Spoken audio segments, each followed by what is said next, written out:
जय श्री माधव सभी को। इस वीडियो में मैं आपको समझा रहा हूँ कि पद्मासन कैसे लगाना है और बाकी की जो मैंने प्राणायाम बताए थे उनको कैसे करना है। ठीक है, एक एक करके। तो पद्मासन लगाने के लिए जो आपका दाहिना पैर है उसको रख दीजिए बाईं थाई में, जो तुम्हारी बाईं जांघें इसके ऊपर रख दीजिए। जो बायाना पैर है उसको ऊपर रख दीजिएगा, ठीक है, दूसरी वाली थाई इसके ऊपर। तो हमारा हो गया पद्मासन। ठीक है, आप इसको उल्टा भी कर सकते हैं, ज़रूरी नहीं कि आपको इसी तरह करना है। आपको पहले बायना रखना है वो भी ठीक है, और उसके ऊपर दायना भी सकते हैं, ये भी एक तरीका है।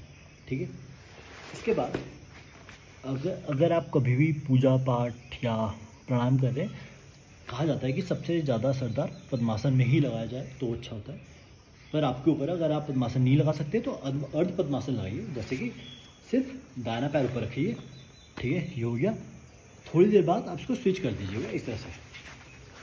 ठीक है, ये हो गया अर्ध पद्मासन। जिसको नहीं लगता वो इस तरह से लगा सकता है। इसके बाद अब मैं आपको समझा देता हूँ प्राणायाम कैसे कैसे करना है। पहला है अनुलोम विलोम। अनुलोम विलोम के लिए आपको बनानी है प्रणव मुद्रा। प्रणव मुद्रा कैसे बनाते हैं? जो हमारी पहली दो फिंगर है, इंडेक्स फिंगर, मिडल फिंगर, इसको लगाना है बीच में यहाँ पे। ठीक है, और हमें अपनी रिंग फिंगर और थंब के माध्यम हमें अनुलोम विलोम करना है। अनुलोम विलोम कैसे करना है?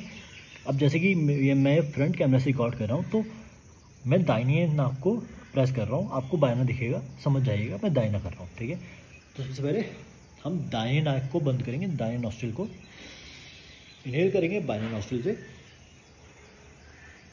दाहिने से एक्सहेल करेंगे, फिर दाहिने से ही इनहेल करेंगे,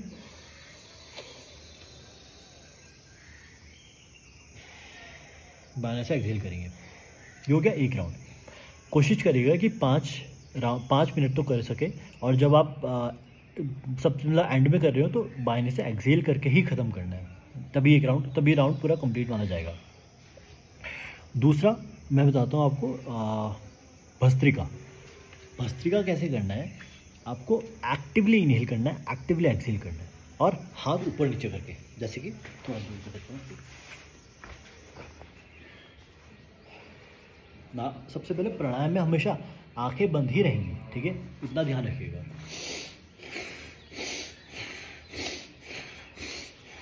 इसके 11 से 21 राउंड कर सकते हैं आप, या तो ऐसा कर सकते हैं 11 राउंड ऐसे और 11 राउंड ऐसे। ये हो गया भस्त्रिका। एक मैं आपको बताता हूँ षटकर्मा, इसको षटकर्मा बोलते हैं। ये है कपालभाति। काफ़ी लोग कंफ्यूज होते हैं कि ये एक प्राणायाम है, पर प्राणायाम की कैटेगरी में नहीं आता, ये षटकर्मा की कैटेगरी में आता है, क्योंकि हमारी बॉडी को क्लेंस कर रहा है ये। ठीक है, इसके आप 100 से 150 स्ट्रोक लगाएं तो अच्छा है। इसको कैसे करना है?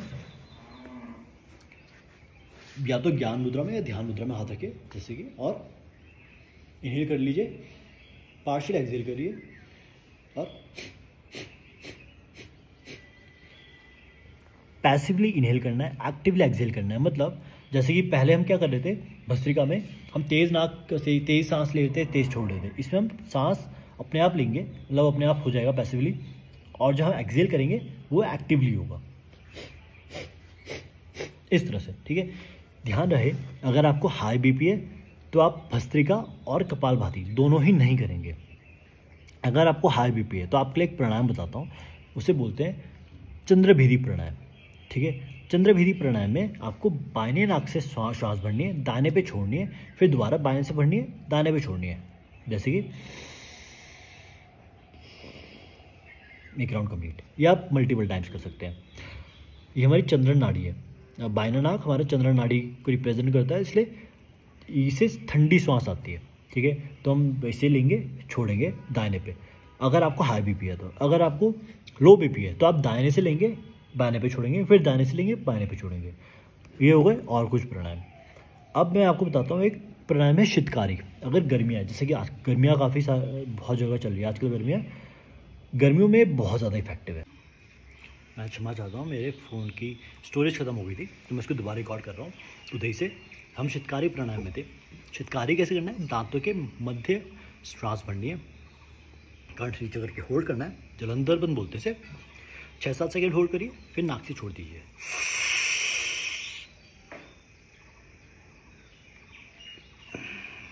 इस तरह से।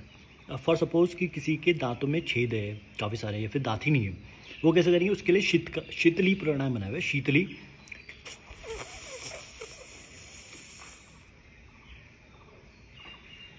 इस तरह से शीतली प्राणायाम होता है, गर्मियों के टाइम बहुत बढ़िया प्राणायाम है ये, ठीक है। इसके बाद आपको मैं एक आप भ्रामरी प्राणायाम कर सकते हैं, ठीक है। भ्रामरी प्राणायाम कैसे करना है, इसका सही तरीका है, हमारे इंडेक्स फिंगर है ये आँखों के ऊपर, हमारे जो बीच की 2 फिंगर है ना, हमें ये आँखों के जो गड्ढे हैं इनके छेद में फिक्स करना है, ठीक है। जो हमारी छोटी फिंगर है इन नाक के पास रहेगी और कान टाइटली बंद रहेंगे। फिर हमिंग बी साउंड निकालें। हमिंग बी साउंड कैसे होती है, की ध्वनि, ठीक है। ऐसे मैं आपको दिखाता हूँ,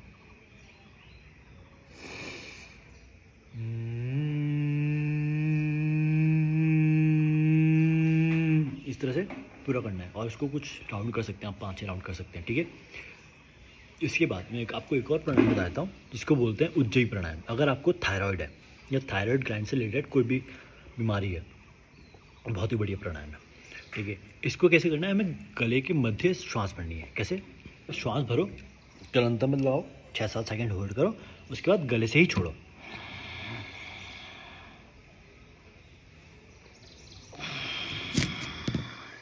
थायराइड पेशेंट्स के लिए बहुत बढ़िया प्राणायाम है। अब इन सब प्राणायाम को करो, अपने रूटीन में ऐड करो, बहुत लाभ होगा। धीरे धीरे स्टार्ट करना, अगर एक साथ ही आपने सब कुछ कर दिया, बहुत सारे मिनट करने लग गए तो शायद आप कंटिन्यू ना कर पाओ। जय श्री माता।